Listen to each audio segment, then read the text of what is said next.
और जब उनके पास में गए, पता चला जरासंध को कृष्ण ने हमारे मथुरा में हमारे दामाद को मार कर उसके ऊपर में अपना आधिपत्य कर लिया है, तो जरासंध ने अनेक बार अनेक क्षौणी सेना, अभी क्षौणी सेना धर्मशास्त्र की बातें हैं, कितना होता है ये तो पता ही नहीं। एक क्षौणी सेना के अंदर में 2,18,700 सेनाएं होता है और 50-50 क्षौणी सेना लेकर के हमारे जरासंध महाराज मथुरा के ऊपर में आए, लेकिन बारंबार जो है परास्त हो जाते हैं। 16 बार इन्होंने परास्त हो गया। 17वां बार इन्होंने देखा जो इतना मेरा सेना है और कृष्ण के पास क्या है, कुछ नहीं, लेकिन पता नहीं कौन सी मायावी शक्ति उसके पास है जो मुझे परास्त कर देता है। उन्होंने सारे ब्राह्मण को बुलाया। जब काम सब तरफ से ना हो तो ब्राह्मण याद आता है, तो आज हमारे जरासंध भगवान को ये ब्राह्मण देवता याद आए। पंडित जी को बुलाए, ज्योतिषाचार्य को बुलाए, गए महाराज मैंने 16 बार चढ़ाई किया, इतनी क्षौणी सेना मेरा मारा गया, लेकिन मथुरा के ऊपर में मेरा विजय नहीं हो रहा है। अब पंडित जी महाराज ने कहा इस बार आप जाओ, इस बार आपका विजय है। कैसे? आप संकल्प ले लो जो आप अपने राजधानी के अंदर में नित्य प्रतिदिन जो है 1000 ब्राह्मण को भोजन करवाएंगे और इधर मैं यज्ञ अनुष्ठान करता हूं आपके विजय के लिए। क्यों नहीं विजय होगा? आपका विजय होगा। 17वां बार जब गए तो भगवान कृष्ण ने देखा अगर इस बार भी इसको हरा दिया ना तो ब्राह्मण देवता गोविंदाय नमः, सारे ब्राह्मण देवता चले जाएंगे, एक कंस को छोड़ेगा नहीं। इसलिए ब्राह्मणों की लाज को रखने के लिए भगवान ने द्वारका नगरी का निर्माण किया और वहां पर में जब आया तो भगवान वहां से भागते हैं। जब भागते हैं तो इनका नाम रणछोड़ भी हो जाता है। बोलिए रणछोड़ भगवान की जय। और भगवान जब भागते हैं तो इनके पीछे पीछे काल यवन नाम का जो दानव है वो जाता है और उसका मृत्यु जो था मुचकुंद नाम का जो राजा था उसके नेतृत्व के द्वारा। आगे वंशावली में मैंने बताया हूं मुचकुंद का नाम। मुचकुंद थक गया था, गुफा के अंदर में शयन कर रहा था। भगवान जो है जाते हैं अपना पीताम्बर उसके ऊपर में दे देते हैं और गुफा के अंदर में छुप जाते हैं। ये काल यवन आया और कहा अरे कृष्ण तुम यहाँ आकर के आनंद से आराम कर रहे हो, आओ मेरे साथ संग्राम करो।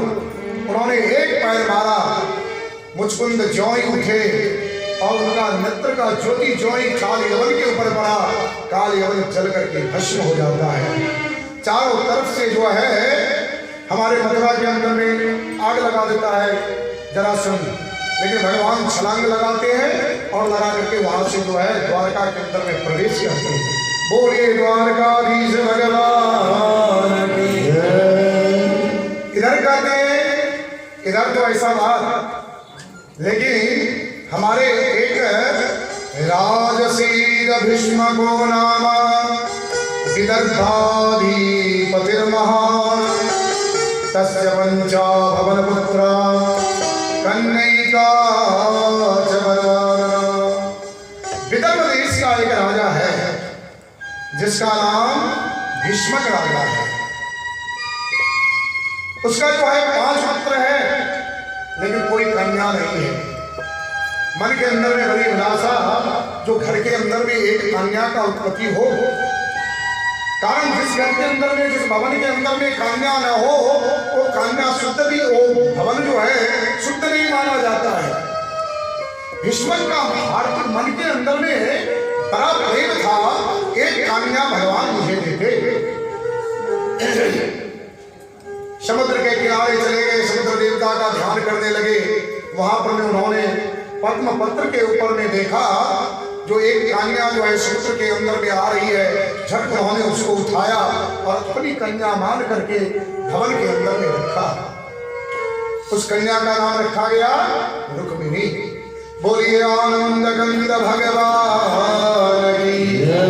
ये साक्षात लक्ष्मी स्वरूपा हमारे रुक्मिणी देवी हैं। अब ये भवन के अंदर में विश्व के राजा की कन्या बनकर के रहने लगी, बड़ी हो गई। और जब बड़ी हो गई तो इनका बड़ा भाई जो था भीष्म राजा का बड़ा पुत्र, उसका नाम रुक्मी था। रुक्मी का ये भाव था जो हम अपने बहन का विवाह जो है जरासंध के साथ में करेंगे, शिशुपाल के साथ में करेंगे, बड़े बड़े प्रतापी राजा है उसके साथ में करेंगे। इन्होंने अपनी बहन का विवाह शिशुपाल के साथ में निमंत्रित कर दिया। और जब ये बातें पता चला रुक्मिणी को, तो रुक्मिणी अब ये बातें किसको बताए? अपनी भाभी के पास गई और भाभी को कहती है जो देखो ये तो बड़ा गड़बड़ हो गया। मैं तो जब से मुझे ज्ञान हुआ नारद जी के द्वारा मैंने भगवान का रूप का गुण वर्णन सुना, तब से मैं अपना पति भगवान को कृष्ण को मान चुकी हूँ। और मेरा भाई जो है शिशुपाल के साथ में मेरा संबंध जोड़ रहा है। कहे क्या करें? कहे क्या करना है? तुम्हारे भाई को मत बताओ, एक ब्राह्मण देवता को पत्र दे दो। पहले तो मोबाइल था नहीं ना, ये तो बात कर लेते भगवान से। अब मोबाइल का जमाना नहीं था, टेलीफोन का जमाना नहीं था, पत्राचारी चलता था, वो भी पोस्ट ऑफिस का प्रथा नहीं था। जहां भी जाए नाई ब्राह्मण पत्र लेकर के जाए। तो कहा कि ब्राह्मण देवता को आप पत्र दे दो, लिख करके भगवान कृष्ण के पास में पहुंचा देंगे, भगवान कृष्ण आएंगे आपको ले जाएंगे। इन्होंने पत्र लिखा और लेकर के पत्र लेकर के ब्राह्मण देवता जो है आ जाते हैं द्वारका के अंदर। भगवान कृष्ण को पत्र दिया, भगवान कृष्ण ने पत्र को पढ़ा और पत्ते के साथ में भगवान स्तब्ध हो गए। क्या करें? पत्र पढ़ दे क्या? रुक्मिणी जी ने जो लिखा पत्र भगवान कृष्ण को, वो पत्र पढ़े। आप लोग कहेंगे तो पढ़ेंगे, नहीं तो नहीं पढ़ेंगे। ऐसे तो किसी का पत्र नहीं पढ़ना चाहिए, उसमें भी ये प्रेम पत्र है तो ऐसे भी नहीं पढ़ना चाहिए। लेकिन ये भगवान के विरुद्ध पत्र है। रुक्मिणी जी ने लिखा, प्रभो श्रुत्वा गुणान भुवन सुंदर संगवतांतन निर्विश्य कर्ण विवरैर हरतोंगतापं रूपं दृशां दृशमतामखिलार्थलाभं त्वयिच्युतां समिद्रमपत्रमपत्रमे।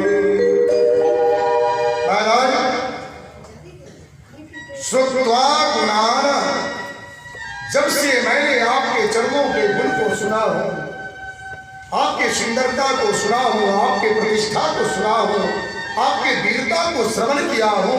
श्रुत्वा प्रथम प्रकार की भक्ति है। प्रथम भक्ति संतन कर संगा। आगे भी भागवत में मैंने कहा श्रवणम कीर्तनम चैव। पहला श्रवण तो रुक्मिणी जी ने कहा श्रुत्वा, मैंने सुना आपके रूप का गुणगान सुना नारद जी के साथ, तब से मैंने आपको पति के रूप में मान चुकी। अगर आप मुझे ना मिले ना तो महाराज मैं तो विष खा करके अपने शरीर को शांत कर लूंगी, लेकिन मैं शिशुपाल के साथ में मैं अपना संबंध नहीं होने दूंगी। भगवान ने आगे कहा, आगे उन्होंने कहा काकम मुकुंदम महती कुलशील रूप विद्यावयो द्रविण धाम विरामतुल्यम धीरापतिं कुलवती च प्रणीत कन्या काले नृसिंहलोक मनोविराम। महाराज अच्छे कुल की जो लड़कियां हैं उसको अच्छे कुल में ही जाना चाहिए। और जो यहाँ पर में जैसे सिंह का जो आहार है वो सिंह को ही मिलना चाहिए। अरे कुत्ते जो होते हैं ये तो हड्डी लेकर के भागता है और बारंबार पीछे मुड़ करके देखता है। कुत्ता का आदत है जब भी कहीं पर उसको मांस का हड्डी मिल जाएगा वो हड्डी मुख में लेगा और उसको लेकर के भागेगा। और भागेगा क्यों? बार बार पीछे मुड़ करके क्यों देखेगा? जो कहीं सिंह तो नहीं आ रहा है ये हड्डी न छीन ले। अरे सिंह जब खाएगा मांस खाएगा तुम्हारा हड्डी थोड़ा ही लेगा। और कुत्ते का एक स्वभाव होता है वो हड्डी को चबाता है, उसके मुखार बिंद का रक्त जो है उसे नमकीन लगता है तो वो सोचता है कि ये हड्डी का रक्त मैं पी रहा हूं। इसलिए लिख रही है धीरापतिं कुलपति च प्रणीत कन्या काले नृसिंह नरलोक मनोभिराम। जो सिंह की वस्तु है वो सिंह को ही शोभा देता है। वो अगर कुत्ते को दे दिया जाए ना वो शोभा नहीं पाता है। तो ये तो शिशुपाल जो है कुत्ते के समान है और आप जो है सिंह के समान है। मैं जो हूँ महंस रूपी हूँ, अगर आप आकर के मुझे ले जाएंगे तो मैं जीवित रहूंगी, अन्यथा मैं अपना प्राण का अंत कर दूंगी। भगवान ने देखा, फिर उन्होंने कहा कि जो आप सोचोगे जो कौन है, क्या है, कैसे पत्र लिख रही है, मैं आपसे कभी मुलाकात भी नहीं हुआ, दरस परस भी नहीं हुआ। तो महाराज मैं भीष्मक राजा की कन्या हूं, तो आप सोचोगे तो मुझे कहां से ले जाओगे? वो भी रास्ता बताती है रुक्मिणी, कहती है अंतःपुरांतरचरी महमित्यबंधो त्वामुद्धहे कथमपि प्रवदामि उपायं पूर्वे दुरस्ति महती कुलदेवी यात्रा यस्यां बहिर्न वधुगिरि जामुपैता। महाराज आप कहोगे जो आप तो महल के अंदर में हो, मैं आपको कहां से लेकर के जाऊं? तो मेरे परिवार का नियम है जब भी विवाह होता है, स्वयंवर होता है, तो जिस दिन विवाह होगा ना उस दिन हमारे कुलदेवी है गिरजा, वो गिरजा माता के मंदिर में हम जाते हैं और उनको प्रणाम करके उनसे करवत्त होकर के उनका वरदान लेकर के आते हैं। तो जब मैं गिरजा के मंदिर में जाऊं आप आ जाना मंदिर में, मैं आपके साथ गोविंदाय नमो नमः सारे प्लान बना करके पत्र में लिखिए। भगवान कृष्ण कहे जो क्या करें ब्राह्मण देवता से? ब्राह्मण देवता के मैं क्या बताऊं आपको प्रभु, आप बताएं मेरे लिए क्या आदेश है? कहा चलो आप चलो, चलते हैं आपके साथ। ब्राह्मण देवता को रथ के ऊपर में बैठाए और गोविंद स्वयं जो है रथ को चलाने लगे। तब तलक में आ गए बलदेव जी। पहले तो बहुत मर्यादा थी ना, है पहले मर्यादा थी, बड़े बुजुर्ग के सामने में अगर लड़के बच्चे का शादी विवाह का बात होता था ना, लड़का बच्चा वहां से उठ करके चला जाता है। आजकल तो इंची टेप लेकर के घूमता है, मैं इतना फुट का हूं तो इतना फुट की होनी चाहिए, है? पहले भी मर्यादा था। हमारे भगवान कृष्ण जब निकले रथ के ऊपर में तो वहां से हमारे राम जी आ रहे हैं। बलराम जी ने कहा कान्हा क्या बात है, अरे कहाँ जा रहे हो? अब ये क्या बताएं जो मैं कन्या का हरण करने के लिए जा रहा हूं, कैसे बताएं? कहे भैया वहीं जा रहा हूं। अरे कहाँ जा रहा है? तो बताए थे ना ये ब्राह्मण देवता आए हैं ना, इनको पहुंचाने के लिए जा रहा। अरे ये ब्राह्मण देवता कहाँ से आए ये भी तो बताओ, कहाँ से आए, क्या काम से आए, और तुम रथ को चला करके क्यों ले जा रहे हो? अरे सारथी है, सारथी को भेज देता, तुम क्यों रथ को लेकर जा रहे हो? अब भगवान क्या बताए? ब्राह्मण देवता ने करवत्त होकर के कहा महाराज मैं भीष्मक राजा के यहाँ का ब्राह्मण हूँ। रुक्मिणी जी ने, भीष्मक राजा की कन्या रुक्मिणी जी, उन्होंने एक पत्र दिया था भगवान तक पहुंचाने के लिए। मैंने पत्र पहुंचा दिया, उनकी कन्या का स्वयंवर किया गया। हमारे बलराम जी कहते हो मुझे तो याद ही नहीं। हमारा खाना भी अब जवान हो गया, इसका भी शादी विवाह होना चाहिए। इसलिए कहा जाता है अपना अगर लगन लग जाता है तो और लगन खत्म हो जाता है, नीचे वाले का चिंता ही नहीं रहता। अब ये बलराम जी कहते हैं मुझे तो याद ही नहीं, चलो चलो चलते हैं, मैं भी स्वयंवर में चलता हूँ, सैनिक को भी साथ में ले जाता हूँ। राजा की तरह जाओ, तुम ये सारथी बन करके क्यों जा रहे हो? अब हमारे कृष्ण क्या बताएं उनको जो मैं किस काम के लिए जा रहा हूँ? कहते भैया ये सेना वगैरह लेना जरूरी नहीं है, कुछ भी हो जो भी हो, मैं द्वारकाधीश हूँ वो अलग बात है। यहाँ तो स्वयंवर हो रहा है, वहाँ चलते हैं अपने आराम से। कहे नहीं नहीं, तुम यहाँ का राजा हो, द्वारकाधीश ऐसे थोड़ी जाएगा। भीष्मक राजा के यहाँ कुछ फौज साथ में दे दिया, हमारे बलराम जी भी साथ में गए और जाकर के जब गए भीष्मक राजा को पता चला तो भीष्मक राजा बड़े आनंदित हुए और उन्होंने जनवासी के अंदर में कृष्ण बलराम और जितने भी उनके सैन्य आए थे सबको उन्होंने स्थान दिया। वैदव्यासतु संदेहं निशम्नयदो नंदनः प्रगृहीतानिलां पाणि प्रहसन्नेदमब्रवीत्। आज हमारे भीष्मक राजा को याद आ गया। और कारण क्या होता है, जब लड़के बच्चे बड़े हो जाते हैं ना तो हमारे जो घर के बड़े बुजुर्ग रहते हैं, अब अगर लड़का बच्चा कोई जिद कर लिया ना तो उसके सामने झुक जाते हैं। कारण सारा कार्यभार वो संभाल रखा है। तो भीष्मक राजा के का मन जो था कृष्ण के तरफ था, जो हमारी कन्या का विवाह जो है कृष्ण से हो, लेकिन हमारे भीष्मक राजा का जो पुत्र है रुक्मी, उसने जब ठीक कर दिया तो वहां पर मैं वो बोलना कुछ जो है जो मुनासिब नहीं समझा। आज जब कृष्ण आ गए जनवासा में तो भीष्मक राजा बड़े प्रसन्न हैं और भीष्मक राजा जो है इनको नारद जी का बातें याद आया। नारद जी ने कहा इनका जो है कृष्ण के साथ विवाह होगा। बड़े आदर सत्कार के साथ कृष्ण को जनवासा में बैठाया।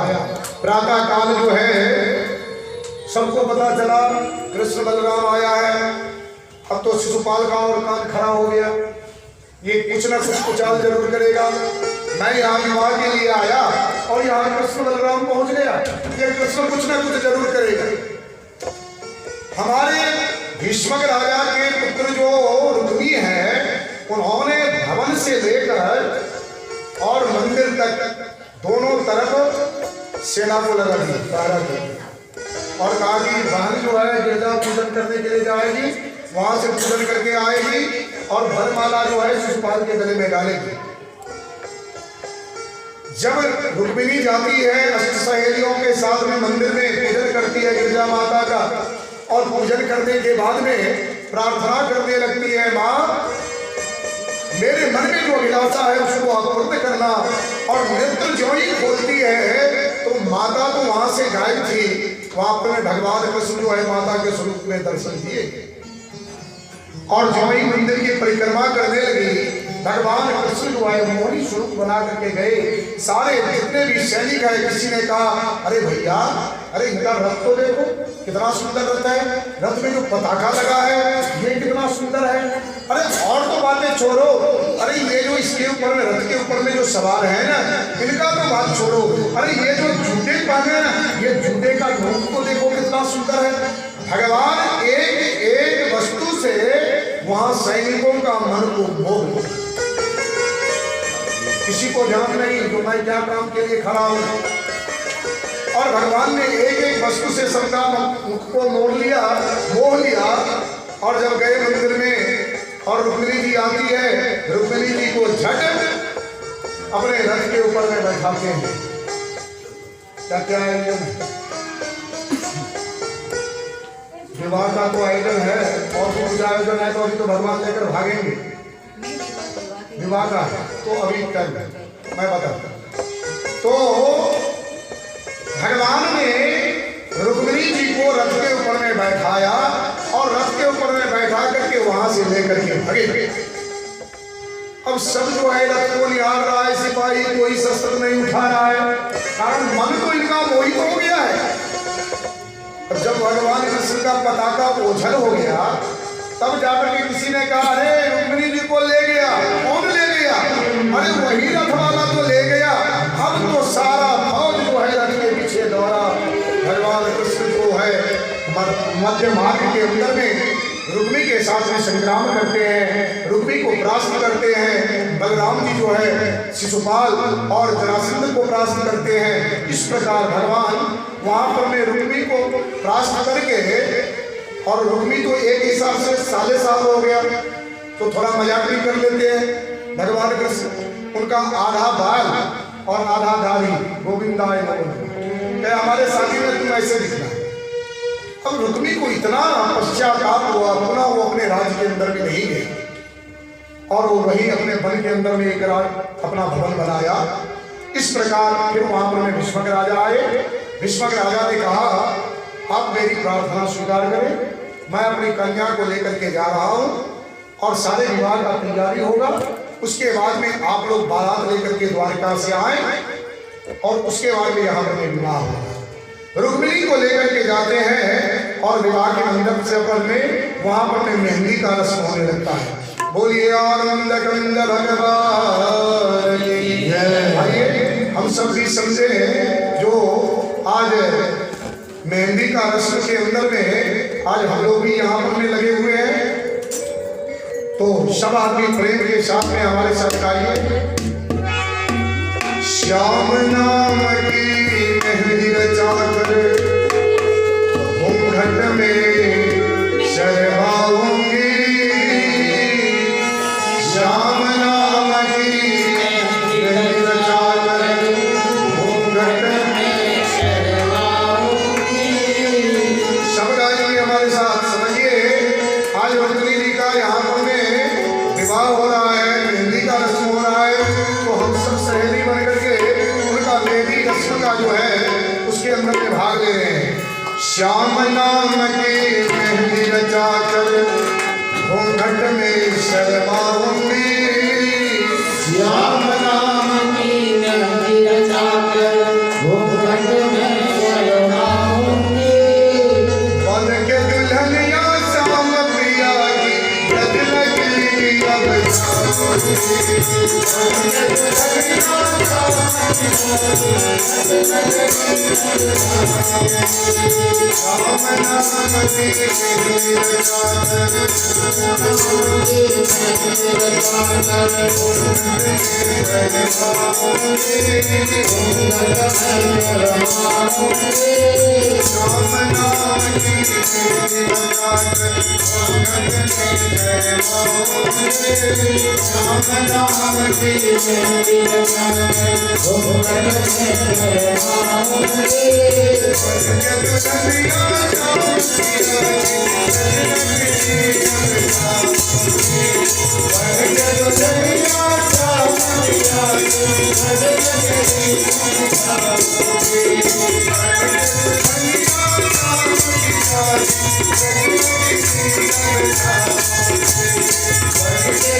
श्याम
Hare